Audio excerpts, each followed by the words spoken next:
Donkey Kong Bananza, Switch 2's new 3D Donkey Kong game. I played the past Donkey Kong games such as like Donkey Kong Country, Donkey Kong Land, Jungle Beat. I played all of those except for Donkey Kong 64. So this is actually my first 3D kind of open world Donkey Kong game. And I gotta say, just right off the bat, I love this game. I had fun playing it from like the second it started all the way until like the very end of the game. We'll get into the gameplay later on. Right now, we're going to just talk about the story. I'm going to try not to go into too much spoilers about it, but basically, from my kind of understanding, when I first started it, I didn't quite understand what was going on because there's not a lot of dialogue at the start because you're using Donkey Kong. So apparently, there's this energy known as Banandium, and the Kongs, the monkeys, the Kongs, basically the group of Kongs, not related to DK, are all mining in Ingot Isle. It's kind of off supposedly I think it's like, I looked it up, apparently it's like on the south end or something like that. It's basically on the edge of DK Isle. And they're going to try to mine it because they heard about it. And another company known as the Void Company had heard about it as well, so they came to come get it as well and to try to mine it for their own purposes, which I'll get into. They're basically what they are is they're golden bananas known as Banandium gems. And apparently, I don't quite know exactly what it does for the Kongs exactly, but I know that the Void Company is trying to power their machines and such and their defenses and basically anything they want with it while trying to find something that I'll get into later on. So they used a giant meteor, like kind of boulder kind of thing, to kind of mine into the ground. Ended up pushing Ingot Isle underground further, where DK and all the Kongs were working. So what ended up happening is when DK finally awoke after trying to mine and everybody else trying to mine, he's going around trying to check to see how everybody is, and he was looking around and he'd find some gold chips. He found different stuff or whatever on the ground, but he found a purple rock, and the rock kind of talked a little bit, like it could kind of talk to DK, but it wasn't like 100%. It was known as Odd Rock. And if anybody has seen, because it's not really a spoiler, but anybody has seen the trailer, you find out that Odd Rock ends up being Pauline. Now, I knew it was Pauline because a lot of other sites and YouTube videos are sitting there talking about apparently that Nintendo, somebody had basically revealed on one of their promotional arts that Pauline was there. So everybody kind of assumed that Odd Rock and Pauline had something to do with each other. And because people were talking about it on YouTube as well, I heard about it. So, the whole Pauline, reveal wasn't anything surprising to me. It's cool, but it's really nothing surprising. But basically, the way the rest of the game is them to get together and they want to try to take down Void Company. Well, they're trying to get down to the center of the Earth, or not the Earth, the center of the planet, because they're told by one of the elders, I think it's an Elder Kong, I believe what it is, but one of the elders are told that there's a root, or what's that? I believe it's a golden root or whatever down the center of the planet's core, that will grant any wish you want. So obviously DK wants to go down there, and I'm assuming he wants bananas, like, because he doesn't really talk much. Like, he says, he kind of makes some sounds that you assume what he wants, and it seems like, judging by his expressions and such, he apparently wants a chock full of bananas, like entire world full of bananas. Pauline wants to get back home, like to the surface. The surface is where she's from.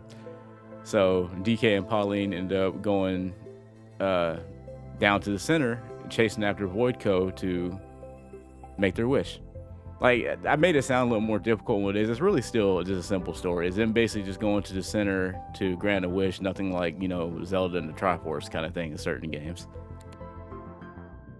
But it's actually like it's a really good story. And it's funny, like, it's a good start to the story, but really the best parts of the story is, to me anyways, is the interaction that Donkey Kong and Pauline have with each other. Because throughout the game, we'll get into the gameplay first. the best biggest things when you're playing this game is you punch the ground and you dig anywhere. You can dig down, not exactly as far as you want to go, but you can dig down very far before the game finally kind of stops you, and it's like, okay, you can't go down any further because this is material's too difficult, because they can't really make it endless. So you can dig as far as you want to, and you can pretty much break anything. You can sit there and pick up rocks and any part of the ground and throw it wherever you want to. You can punch the ground and dig and climb things and, you know, break structures. You can do anything you want to. The game is pretty heavy on exploration, but unlike, say, Mario Odyssey, it feels like it's exploration and combat gameplay is what's more important, while Odyssey was more like platforming exploration. So a lot of this is you're just digging everywhere you go, and as you're going, you're trying to find Banandium gems, which are, you know, kind of like giant gold bananas that DK would eat, and it would give him, I think after getting 5, you'd get skill points.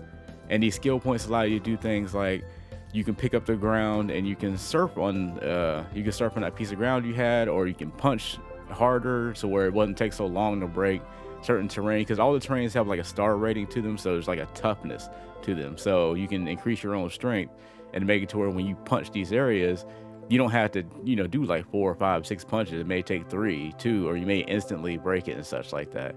You can increase DK's life. You can give yourself another kind of jump. It's like there's a whole bunch of different ways you can kind of customize DK that you couldn't really do in most other Nintendo games, really. So it's really interesting. So you have a reason to go look for the Banandiums instead of just going, you know, just to get through the game. Like, you have to get, I don't know, think about it, you don't even have to get a certain amount. It's not like Super Mario where like, oh, you have to get 10 and now you can move on to the next world. It's like, no, you can either follow the story and just go straight to point A to point B, or you can go get the Banandium gems and you can customize your DK to be stronger, faster, blah blah blah, and make it a little easier for yourself. And that's pretty much the premise. But going back to what I was saying, that you could find these what they call getaways. So basically you could talk to an NPC and they'll break away this area for you, and there's a bed and, you know, a few items scattered around the area, and DK and Pauline kind of sleep, and it gives you a temporary health boost. But not only on top of that, they talk to each other. Oh, okay, Pauline talks to DK, and you get to learn a lot more about Pauline, and kind of because of the way Pauline talks to DK, you kind of understand, you see how she understands DK, so you kind of start to understand yourself what DK is kind of thinking, because he can't really say much anything because he doesn't talk. So yeah, and their relationship is just, it's really good. It's probably the best part of the game, is just seeing them two kind of interact with each other. You get to learn Pauline, because we don't know much about Pauline outside of Odyssey, so you get to learn more about her now, and then you kind of get an idea of how DK is a little bit different than he was in the past, because all we know of DK is he wants bananas and he's willing to just fight for it. I mean, I don't know if there's anything bigger in, you know, DK64, but from what I've gathered from Donkey Kong, that's kind of just his thing. He's just a good guy, don't touch the bananas or beat you up. But yeah, that's basically the gameplay. And that's basically the whole game. That's the whole thing as a whole. You're just going around from level to level. Each one of the levels are called layers, so you can't just like dig down from layer like 100 to 102. It's like you have to dig around, find certain NPCs, maybe beat this boss, and it'll open up this area to where you can drop down and go to the next layer, and you kind of keep going. There's a bunch of layers, a bunch of different kind of, you know, looks to the stages, a bunch of different, I don't even really want to call it gimmicks. There's a bunch of different stuff you can do, and it's just fun. There's bonus levels. There's, you know, exploration for, you know, sometimes you're going up high, you know, to go someplace. Sometimes you gotta dig down really low. Sometimes you gotta go all the way across here. Sometimes you'll find a hole that you might accidentally fall through, and you do fall through another layer that you already been to. You gotta find your way back up, which you have like kind of ropes that you can, you kind of hit this thing and it makes this rope come down a wheelie or whatever, to where, so if you fall down to the wrong layer, it can kind of bring you back up real quick without you having to do another 10-minute, you know, dig or whatever to get through. But yeah, I love the game. The gameplay's fun.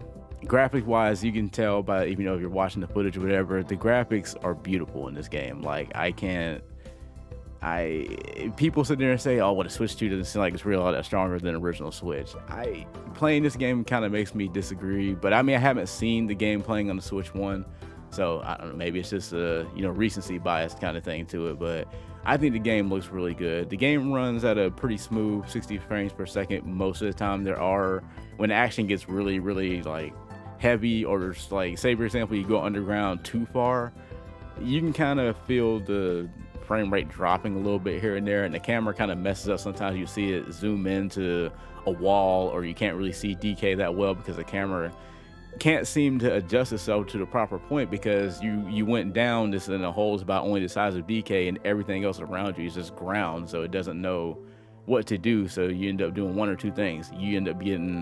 You can't see yourself because you're being blocked by where the camera's at, or you just see underground in ways you kind of feel like you probably shouldn't be able to, but it's the best they could do. And nobody else has really kind of done this, so Nintendo's kind of just doing what they can. I think they did a really good job with it.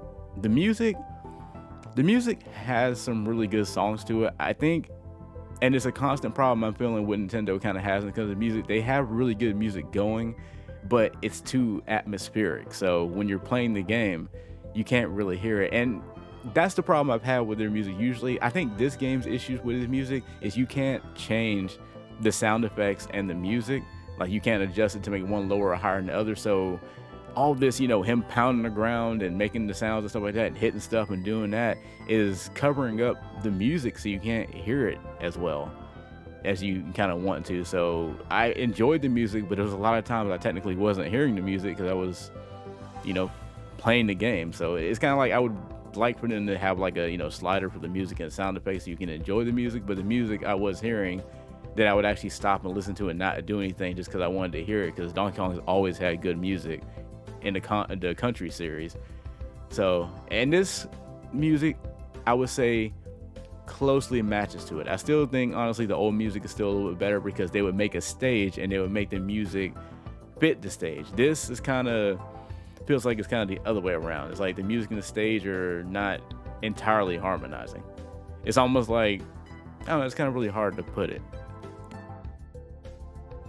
But the music's actually really good. There's a lot of remixes here and there. There's a lot of original music. It's really good. But like I said, all in all, this game is like amazing.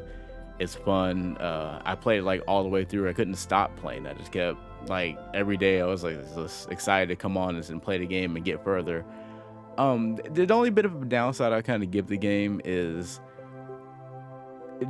I guess there is a slight issue that the Bananza gems aren't necessarily important, to where, like, it's not like Odyssey and Mario 64 where, okay, you have to get this certain amount of stars, you can't get through this door, or moons, or blah blah blah.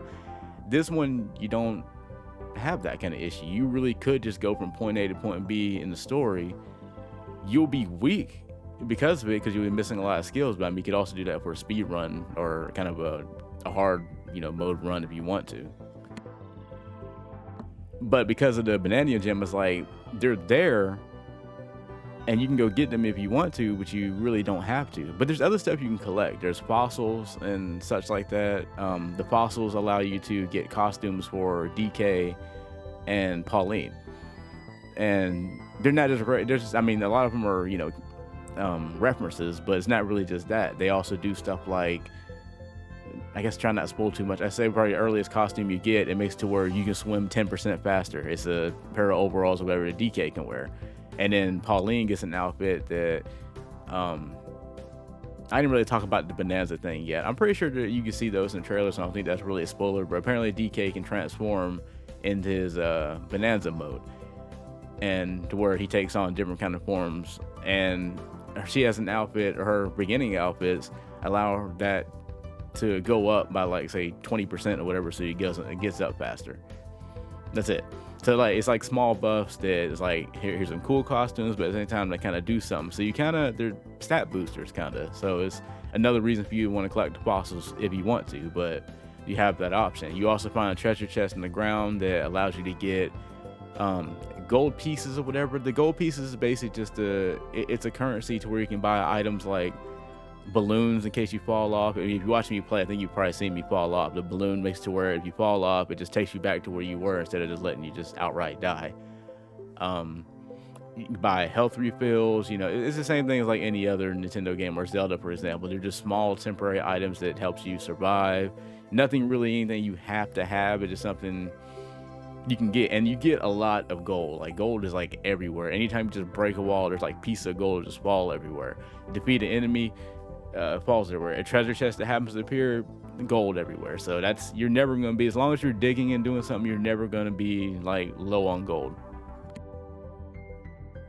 And then the last bit of item that you collect is, I mean, there are different kinds of fossils. There's your rare fossil and your regular one, but there's not too much of a difference other than their value. But your last item would be your Banandium chips.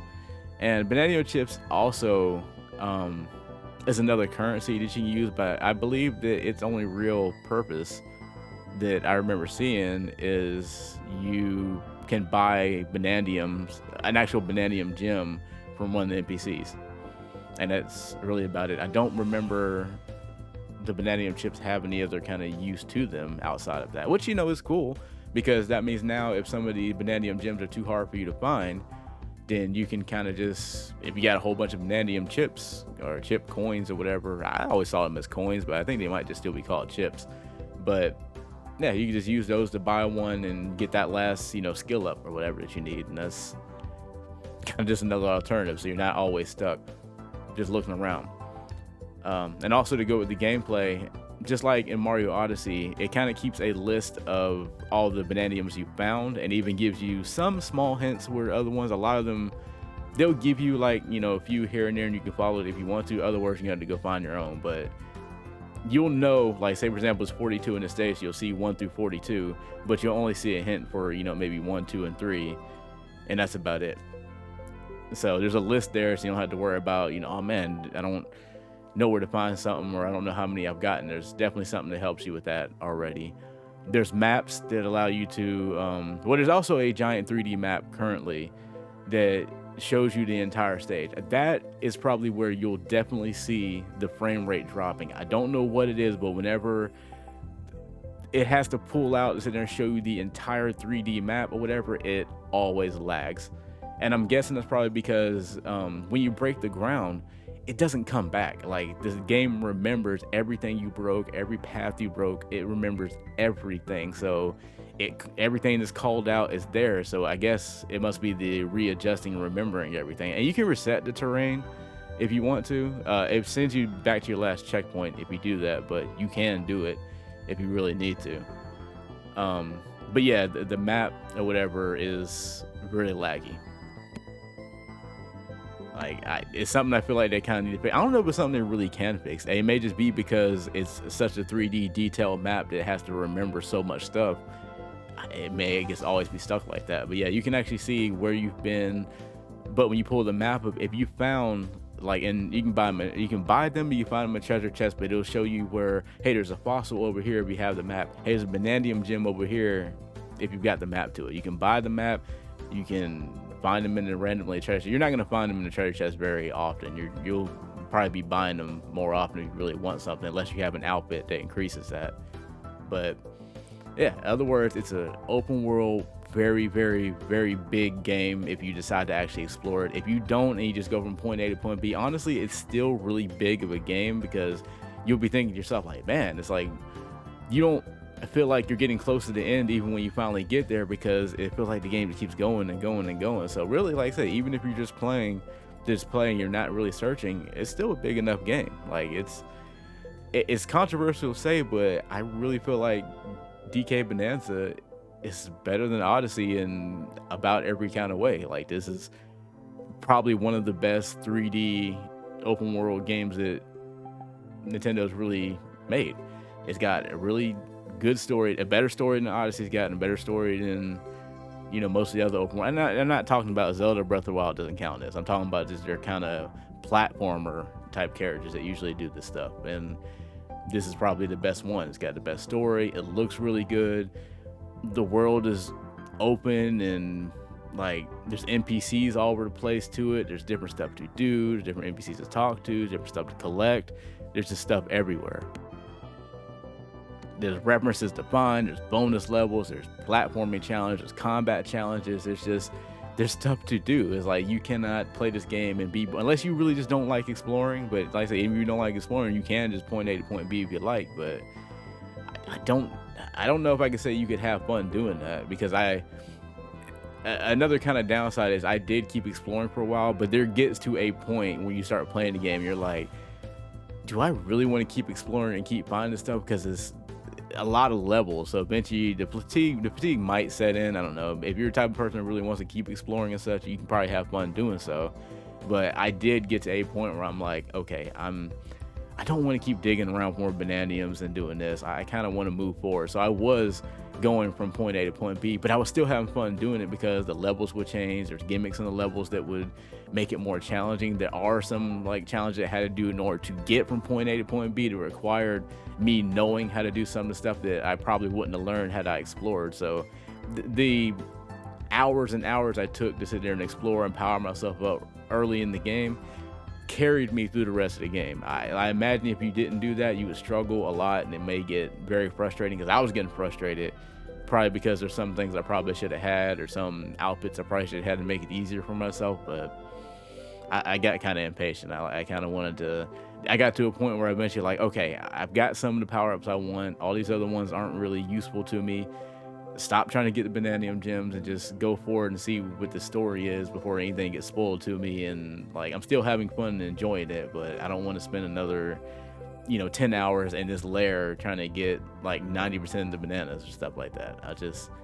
It's eventually got to that point. So you can say maybe that's the downside too. I think there's more of a person-to-person basis on that one, but I enjoyed it, even going from point A to point B, chapter to chapter, such like that. But it's like, honestly, it's a really good game. I can't really say too much bad about it, other than it's a huge game, but there's a lot to do in it if you want to.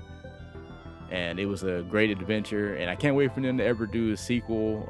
I don't see them ever doing any DLC or anything to it. It'd be nice if they did, but I don't see them doing it. Ending, like I said, not gonna say anything about the ending, but ending was good. They didn't do like Mario kind of does sometimes, where it's like, oh, it was a really good adventure, and you get to the end, it's like, well, they kind of dropped the balls, and like suddenly everything's done. It was good. It was definitely a lot better. So like I said, really good game, a lot of pros, really not really all that many cons to it. It's just an awesome game. Can't suggest it enough. I definitely will play DK64 at one point, because I know it's kind of weird to sit there and be like, yeah, you sit there and play this new game that's better than DK64, but you never played the original one. And like, I want to, like, I don't know.